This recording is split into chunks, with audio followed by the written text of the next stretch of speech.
आप सभी लोगों को नमस्ते। हमारे चैनल में मैं बीना किचन से बोल रही हूँ। आज बात करते हैं क्या ऐसा काम करें, क्या ऐसा कार्य करें कि जो हमारे घर में गरीबी न आए।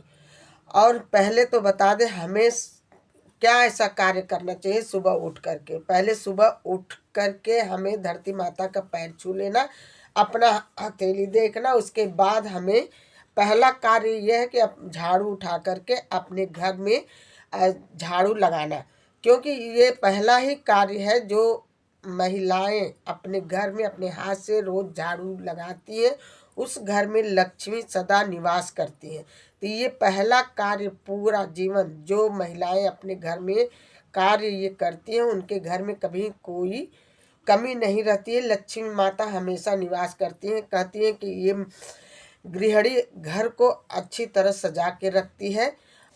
बहनें बहुत जैसे कूड़ा कबाड़ा छत के ऊपर रखती जाती हैं, जैसे झाड़ू हुई, छोटी छोटी झाड़ू 4-6 है, फेंकने में उनको दिक्कत होती है तो वो घर में इकट्ठे रखती जाती है। तो ये शनिचर है, इसलिए घर के अंदर बरकत रुकती जाती है। ये कार्य बिल्कुल ना करें कि जो झाड़ू टूटी हो और कूड़ा कबाड़ा हो तो हम अपने घर में सजा के रखते जाएं, तो इससे हमारे घर की तरक्की भी रुक जाती है। यदि लक्ष्मी को अपने घर में सदैव निवास कराना है तो आप कूड़ा कबाड़ा जो है, जो सामान यूज का नहीं है तो उसको निकालते रहिए, फेंकते रहिए।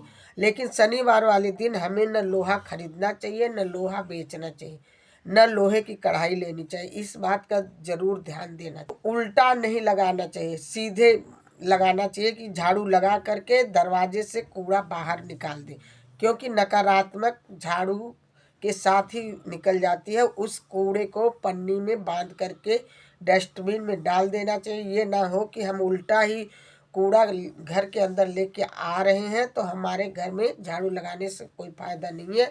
ये कार्य बिल्कुल भूल के भी नहीं करना चाहिए। झाड़ू लगाओ, कूड़े को डस्टबिन में डाल देना चाहिए।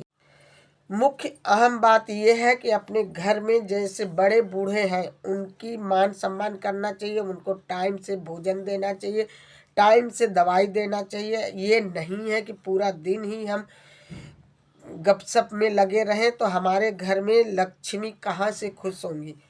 ये लक्ष्मी को खुश करने के लिए अपने बड़े बूढ़ों को खुश रखना बेहद जरूरी है।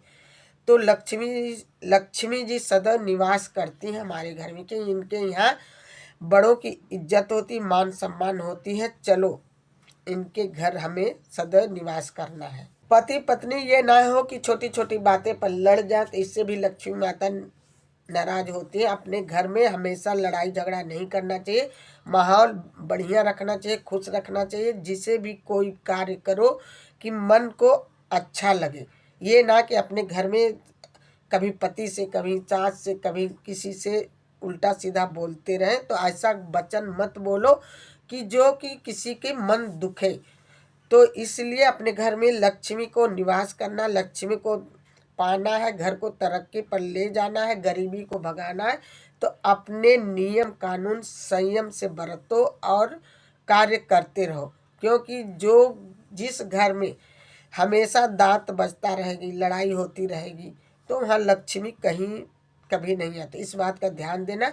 हमें अपने घर में लक्ष्मी को बुलाना है तो हमें अपने घर में सदा हमेशा उस घर को मंदिर की तरह बना के रखना। घर में तरक्की पाना है, गरीबी दूर भगाना है, तो पहला कार्य झाड़ू वाला जरूर करना। आजमा के देख लेना, आपका घर तरक्की पर जाएगा।